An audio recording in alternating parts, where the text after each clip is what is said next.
Weekly download time. It's weekly download time. It's whoa weekly download time. It's weekly download time. It's weekly download time. And now we're going to learn some stuff because it's download time. It's weekly download time. It's whoa weekly download time. It's weekly download time. It's weekly download time. And now we're going to learn some stuff. Alright, what's up everybody? I'm finally back in action with the two-computer nice streaming setup. After a month and a half of my computer being in the shop and reformatting it and fucking installing everything again from scratch multiple times, everything is finally fucking working. So yeah, I'm stoked. Oh. Excuse me.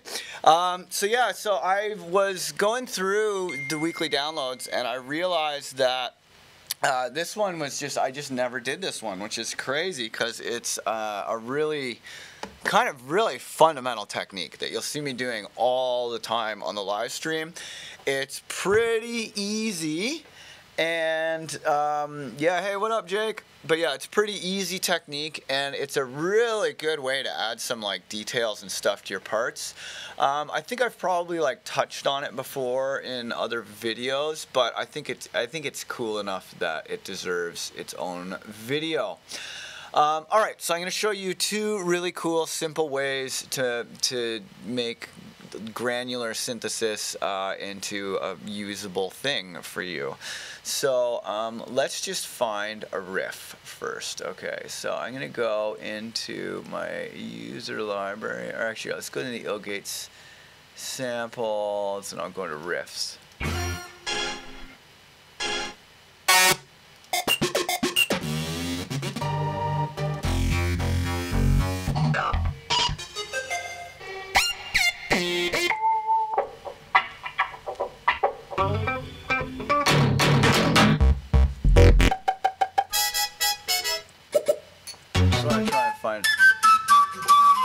Okay, let's do this cool flute riff because you'll be able to really hear what's happening with this flute riff nicely. Okay, so here we go. We got a riff here.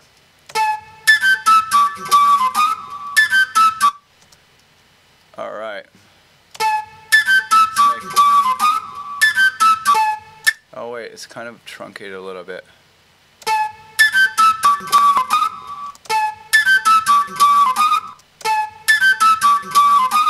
Yeah, I think I'm gonna get a different one.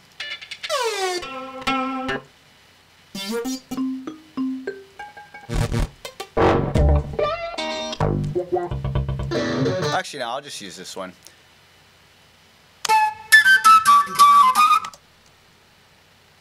Okay. So let's say this is our riff. I'm just gonna pop this over onto complex mode. Just give it a little.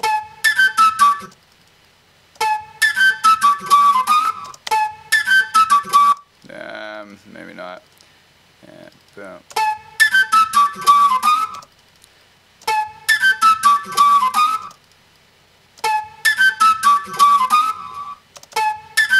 Okay, cool. So let's say that's our riff. Okay. So I'm going to just consolidate that and make it a nice little one-bar loop here. And now I'm going to show you a couple different ways that you can granulate this. Okay, so granular synthesis is basically where you take small pieces of a sound, and they're called grains, and you're taking lots and lots of little pieces of the sound and then resynthesizing it from these like tiny little pieces that are called grains. Okay, so there's lots of different granular synths that you can get. There's cool ones in Max for Live. There's all kinds of stuff, but we're not going to focus on that now. I want to focus on just really simple version of granular synthesis using the Ableton Simpler. Okay, so when you click on a MIDI track that's empty, you'll see drop an instrument or sample here. And you can literally just drop a sample onto the MIDI track and it pops it into a simpler. Very, very cool. Okay, so now to make the simpler into a grain synth, what you do is you turn the loop on and then you bring the values here way down, okay? And now if I press a note, right, you can see that's making a tiny little loop, right? A little bit of fade sometimes sounds nice. I'm going to take the velocity off. Right, so you can see that's now looping. Now watch what happens when I move the start.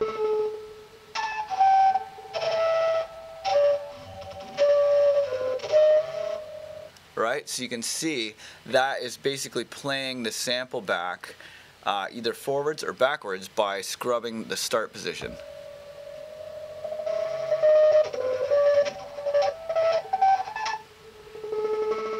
Now you see it's a little jumpy, right? That's because of this snap feature. Because basically, okay, so check it out. A sound wave is bipolar relative to 0 volts. So this this up and down axis on a sound wave, actually here I'll show you here. This up and down axis on a sound wave, that represents voltage, which is gonna like push or pull the speaker, okay? So positive voltage is going to push the speaker out, negative voltage is going to pull the speaker in. The top line here, this is the left channel, the bottom line here, this is the right channel, okay? So these, you know, that's kind of like what that is doing. Now, if you were to jump between 0 volts and you know, like I don't know how many volts a speaker is, but if you were to jump between the two, you'd get an audible click, right? So in an effort to avoid clicking, Ableton has this snap feature. A lot of samplers do it, but the Ableton sampler and Simpler, they have this snap feature, and that snap feature makes it so you can see when I move this, it's kind of jerky, and you can see how the loops aren't always the same size, and they're kind of jerking around a little bit. That's because Ableton is trying to make sure that this start point is always at what they call the zero crossing, where it's 0 DC, so there's no voltage. But if you take the snap off, right, then you can get a much more kind of like smooth movement on that, right? So check it out.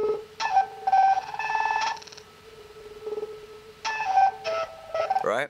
So what I like to do when I do this technique is I'll group this and put it into a rack, and then I'll macro to macro 1 the start position, and then when I play it,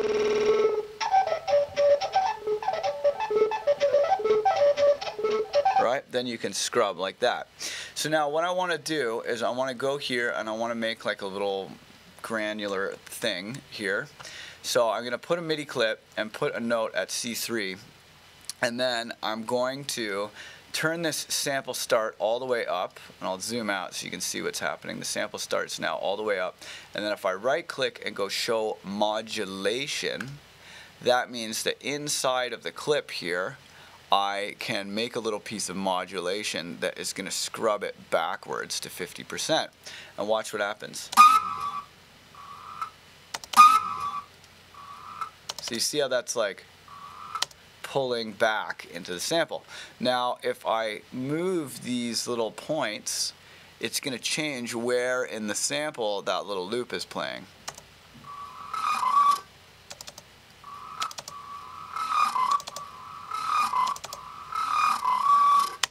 Right, so here I'll loop that. Right, and then you can, if I go all the way back to the beginning, it'll sound crazy.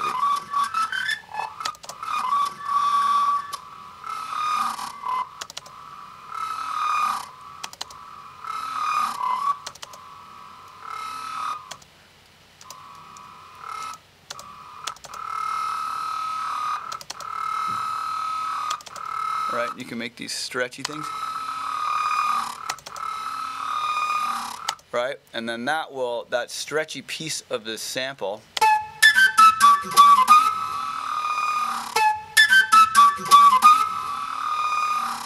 right, so now that stretchy piece of the sample, I like to put a little bit of fade on it too, because you can see that's like fading the beginning and the end. Right, so now that we have that grind, right, we can go into the controls and do some pretty cool stuff. One thing that sounds really dope is to add a little bit of vibrato to it. So I'm going to put it around, you know, between 8 to 11 hertz is really like the sweet spot for vibrato. And now if I right click this, I'm going to map this to macro 2 and turn that up, but I want to just have a little bit of vibrato come in. And now if I right click on this macro, I can go show modulation and have it start with no modulation and then come up. So it's going to be kind of like someone on a mod wheel turning up the vibrato. Right? You see how it's like making that little grind? And then check this out. This is the cool thing about using modulation, is that modulated position is going to be relative to the knob's position. So if I turn this knob up, watch what happens. Right? So that's too much. I want to dial it back. And then likewise here, if I go right click and show modulation, I can dial this back a little bit. Right? You can make these really cool little grinds and stuff. It's also susceptible to pitch bend.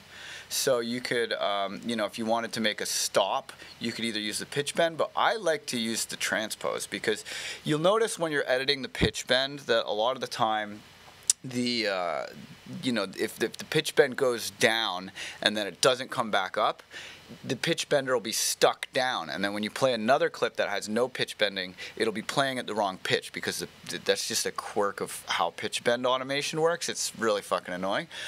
So I like to edit the transpose. So check it out. So if I go to show modulation on the transpose, I can make a quick little record stop effect with this just by automating the transpose down to -48 and maybe putting a little curve on it to kind of simulate the inertia of a record stop or a tape stop.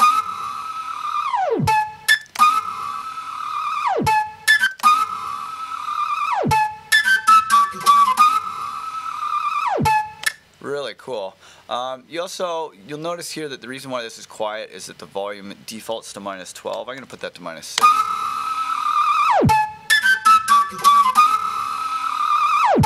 Right? Really, really cool. But there's a lot of stuff you can do due to this thing. There's a spread. So you can make it like a little wider. You could add some distortion in the filter if you put the filter on one of these modes with drive. Right? And you know, there's the LFO, and you can put however many plugins and stuff on it too. So that's one way to do granular synthesis. I call this the loop stretch, because you're basically forward looping the sample and then scrubbing the playhead. So this is a really cool way to make grains when you want it to be like a sustained tone, right? But let's say that you don't necessarily want it to be a sustained tone and you want it to sound more like lots of little hits, okay? So you can do that by using an arpeggiator. So I'm going to once again take our sample, and remember here when you click on a MIDI track, see when you double click on a track name it calls up the devices. When you click on a MIDI track that's empty, it says drop a device or sample here, and if you drop a sample in, boom, makes a sampler right away. So now I'm going to mute this channel. I'll call this the loop stretch. But I find this is just such a flexible way to make granular time stretches. Because I mean, you can do, like, if you watch the weekly download on details, you'll see me do a lot of like granular stuff with the texture mode in the time stretching. If you do an extreme time stretch and put it on texture mode, you can make some grain stuff. But I find I really like this way because you have a lot more control, and you can do vibratos, you can do other LFOs, you can do record stop effects. All that kind of stuff becomes really, really easy because it's in the sampler. And like if you were to automate the transpose in the clip and try and make a record stop effect, like watch what happens when I do that. It just sounds kind of fucking weird. Like check it out. Like you see how it's like, because each one of these transient things, like it just doesn't, it has a different tone to the algorithm that I don't find sounds as convincingly like a record stop as like the end of this. Like,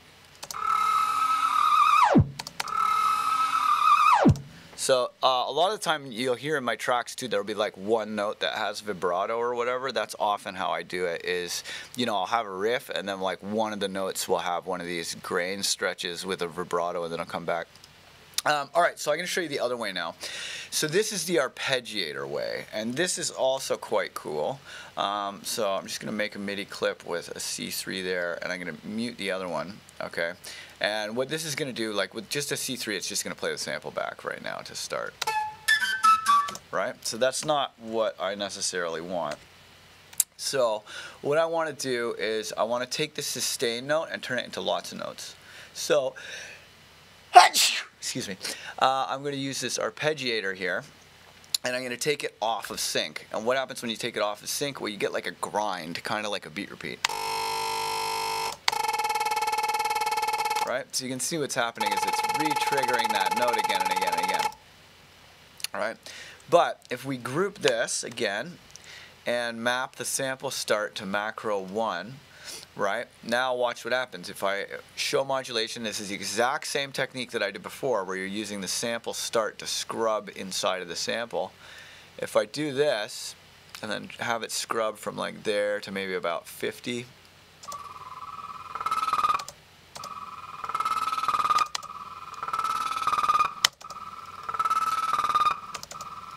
maybe a little less than 50. So I want to get the beginning of that note, or no. Right, see now look, you can see these notes, they're creeping in, right? But check this out. Here, I'm going to put the arpeggiator inside of here because I like to do this to a macro too. So now watch what happens when you macro the free rate. Once again, I'm using modulation and not automation. It's much more powerful than automation to use modulation as well as automation. So now watch what happens when I do this. I'm going to go from the maximum point to the minimum point, and this is on the arpeggiator rate. And it's very important to take the arpeggiator rate and put it on free when you do this, so that you can have milliseconds values and not quantized values. So watch what happens when I do this.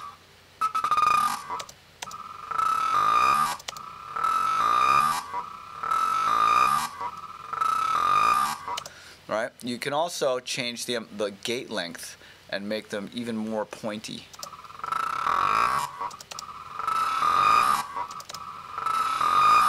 Right? You can have them overlap, or you can make them.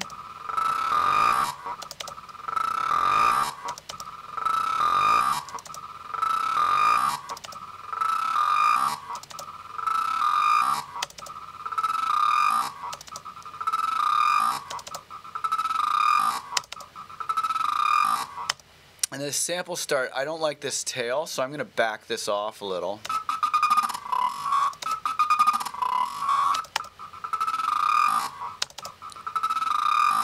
Yeah, but yeah, so you really have a lot of control, because these ramps in the modulation, they're relative to whatever position you set these at. But yeah, really cool. I often will use this technique to like make a riser. Like, check it out. Let's make a long C3 here. And this time I'm going to just take the first note. So I'm going to go to the sample start, show modulation, zoom out, and I just want the first note of this, like this.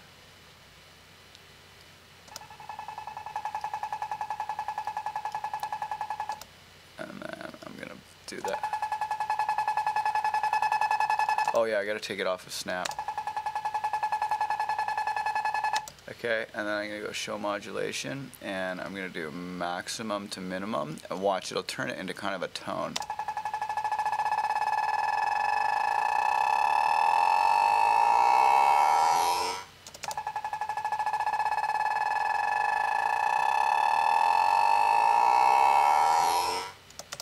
Very cool.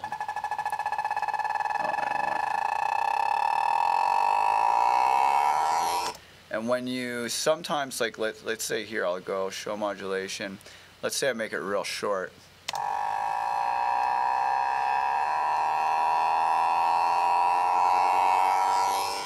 Because what's happening, right, is basically the once you get underneath, like basically 30 hertz is 30 cycles per second. So once you get down to like the really low values in the milliseconds, it starts to generate a tone, right? So that's what you're hearing, is the tone of the the tone of the flute is being slowly transformed into the tone of the arpeggiator.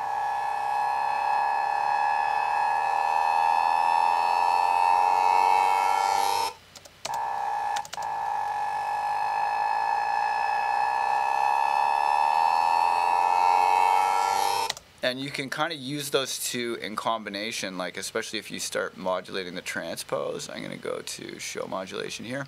And if you start modulating the transpose, I'll do like a transpose ramp about there, right? And I'll do that up to maybe 12. And watch what happens, because it creates kind of like a harmony where there's like one note coming out of the arpeggiator and another note coming out of the transpose.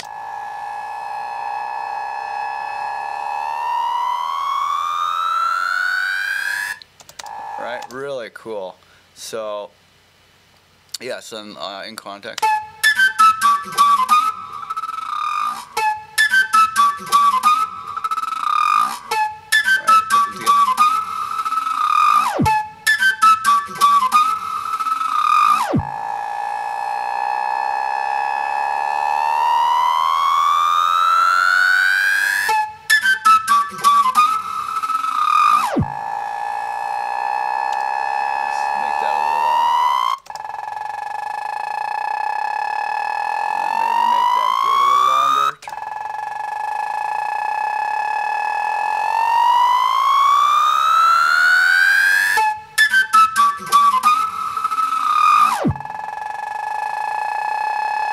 And often I'll have like a couple of these kind of like layered over top of the original sample, and your ear will sort of glue them back together so that they sound like one sound, but actually it's like a bunch of layers, and that's a technique that I'm pretty much constantly using. But yes, check it out. So we got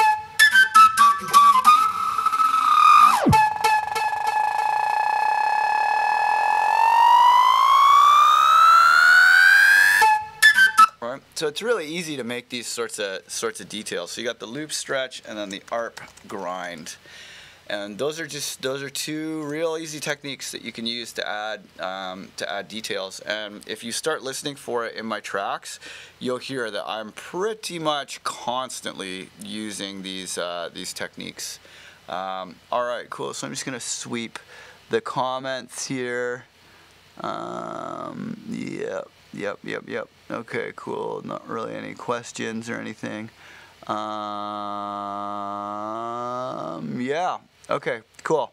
So that's pretty much what I have to say about that stuff. Not really any yeah, not really any questions. But yeah, those techniques I find really useful.